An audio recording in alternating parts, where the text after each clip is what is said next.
The Many Deaths of Harry Potter, written by ShayneT.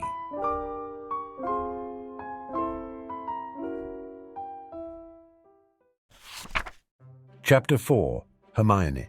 Despite his paranoia, Harry had largely forgotten just how frightening and how painful dying was.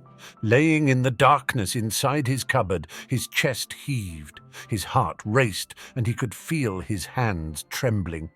It wasn't morning like it had been the last time he'd died, but he had no way of knowing when he'd gone back to, not until his aunt came to let him out of the cupboard. How had they found him? He'd been careful to keep his scar covered, and he'd kept his hood up. If they didn't know what he looked like. Harry grimaced. Every other child of his apparent age had either stared at the shops around them with a sense of wonder, or they'd looked bored. All of them had been accompanied by adults. None of them had crept around like a burglar in a kids' show. He'd made a point of identifying wizards by the subtle differences, the ways they didn't fit in with normal human beings. Yet somehow he'd assumed that they would be less observant than an 11-year-old child. Wizards weren't stupid, and even if most of them were, all it would take was one or two observant ones to alert the others and put them on his trail.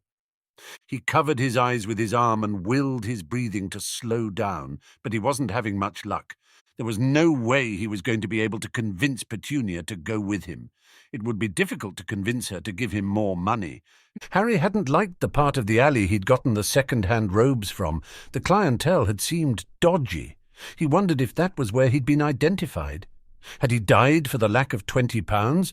If he'd had more money, he could have at least gotten a taxi, although he suspected that if he'd been seen, that the wizards wouldn't have hesitated to kill a taxicab driver. He wasn't even sure if a taxi would take an unaccompanied child anyway. The thought of taking the train by himself was daunting. He'd never done it, and from what he'd heard, there were dangerous people on the train late at night, even without wizards. All in all, he'd been a fool. He'd thought he'd be able to do it all himself. He should have known better. The next morning seemed like any other day. It was a Saturday, and without school to jog his memory, Harry had trouble realizing just when this was. A glance at the mirror in the loo reassured him that he hadn't gone back a year. He'd had nightmares about having to repeat his entire academic year, this time with the knowledge of what was coming. He wasn't sure he'd have been able to take it. It wasn't until he volunteered to take Vernon's newspaper to the trash that he'd gotten a good look at the date. To his relief, he'd only lost 2 weeks. It could have been much, much worse. He'd have time to rethink what he'd done, to come up with a better plan. On reflection, it had been foolish to depend on the Dursleys for money. He began looking for odd jobs ere upon the neighbourhood, beginning with Arabella Figg, his neighbours with all the cats. Although he was only making £5 to £10 each day, by the time his letter had come, he'd managed to collect and hide almost £150. The fact that his cousin was no longer Harry hunting gave him the time to look for work. Some of the neighbours turned him away, convinced by the rumours the Dursleys had spread about him being criminally minded. Others didn't, and enough of them had given him the benefit of the doubt that he'd managed to collect what to him seemed like an inconceivable amount of money. Of course, since he'd never owned a single pound of his own, any amount of money seemed inconceivable. Although the work was hard, he'd been forced into having a work ethic by the Dursleys. The hardest part was that he had to continue doing his chores for his aunt and uncle on top of the work he was doing for the neighbours. He fell into his cupboard exhausted each night. The nightmares he was having didn't make his sleep any easier, but sheer exhaustion helped him get enough sleep. As the day got nearer and nearer, he found himself growing more and more anxious. He had a plan, but he wasn't sure how he was going to manage it. The only way he'd be able to blend in was if he was with some adults and other children. His best bet was to find a family that looked like normal people and worm his way into shopping with them. No one would be looking for Harry Potter in a family with other children. It was a technique that he'd heard some of Dudley's smarter friends use to get into movies they wouldn't have been allowed to go in and see alone. The only question was whether he could pull it off. Could he pretend to be friendly when his entire life he'd been ostracized? Could he even find a family that looked like they might help him? Fear grew in the pit of his belly until the day his letter came. At least this time, he knew exactly what to say to get his aunt to take him to Diagon Alley. There was a risk in hiding outside the leaky cauldron. There was every chance that someone would notice him and that he'd be pulled further back into the alley he was currently in and murdered. He'd thought long and hard about what he was looking for. People who knew what they were doing were out of the question. The questions he'd asked Petunia on the car ride here had been a little different this time. She admitted that sometimes wizards were born to ordinary people, and that other times the parents were all wizards. What he needed were a family with wizard children and ordinary parents. They wouldn't know anything about him or about whatever dark lord that was trying to kill him. They'd be more likely to try to help him as well. A steady stream of people made their way into the leaky cauldron, but most of them had no problem making straight for it. It seemed like an eternity that Harry waited, and he was conscious the entire time of the £450 that he had in his pocket. There were normal criminals who would slit his throat for far less money, at least according to the shows Vernon watched on the telly. Harry sometimes saw part of them while he was cleaning, and he heard the rest from inside his cupboard. The fact that he knew firsthand that some people wouldn't hesitate to kill made the horrifying scenes he'd listened to and heard all the more frightening.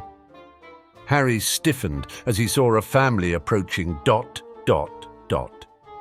T was a man, woman, and a girl who looked to be his age. The adults looked confused, and they kept trying to turn away.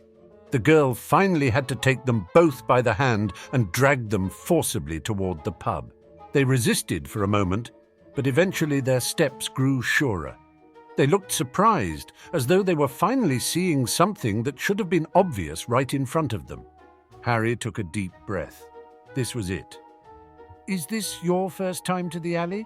Harry asked the girl. She seemed to be a chatterbox, rarely stopping to take a breath. He was grateful. With the amount she talked, he barely had time to get a word in edgewise, which meant that he hadn't had to try to sell much of the lie he'd been working on for the past 2 weeks. It had been surprisingly easy to ingratiate himself with them before they'd even stepped into the pub. Simply asking if they were coming to buy school supplies had been enough to get everything started.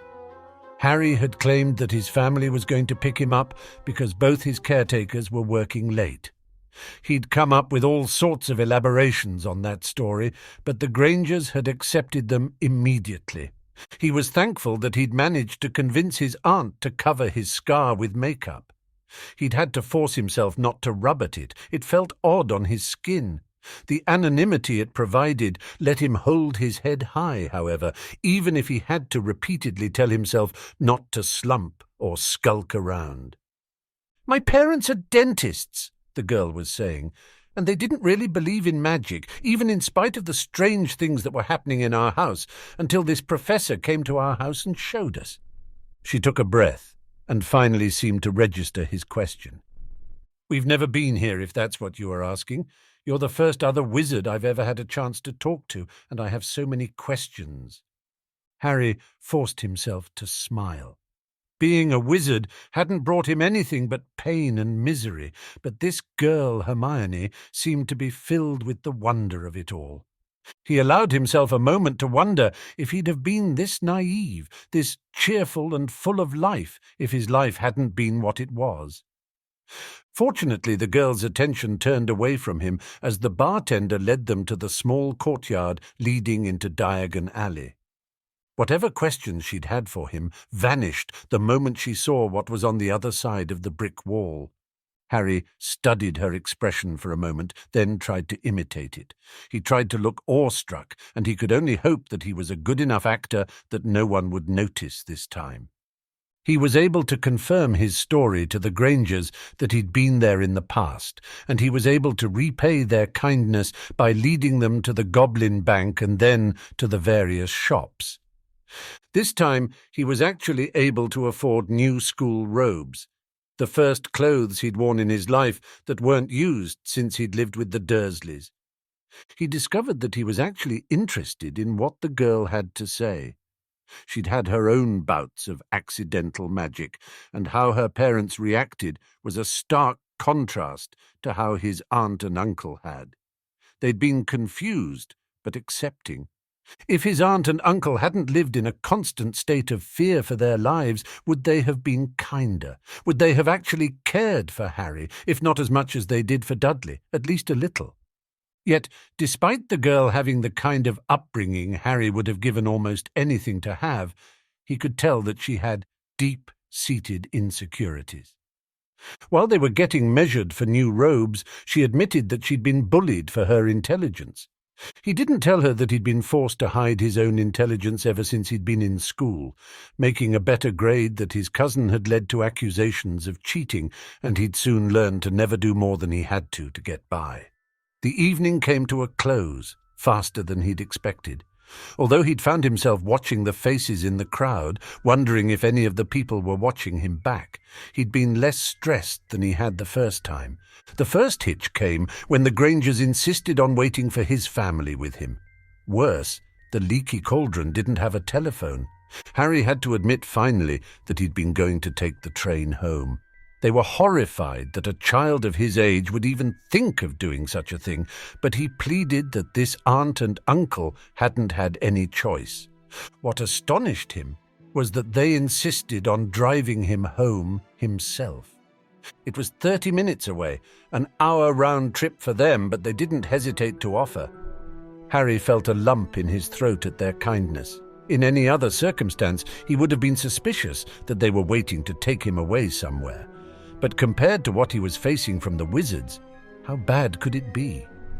No one in his entire life had offered him that kind of kindness, at least not without having an ulterior motive. He'd gotten in the car quickly as he noticed other people coming out of the pub. After all his work at being anonymous, the last thing he wanted to do was make a scene. As he rode home, he felt tears in his eyes. He'd survived this time entirely on the kindness of strangers. There was no way he could depend on that kind of luck in the future. He was going to have to plan for the worst. Hoping for the best seemed foolishly optimistic. Thank you for listening, and I hope you enjoyed this chapter. We hope you consider joining our Patreon to help us keep reading stories like this one.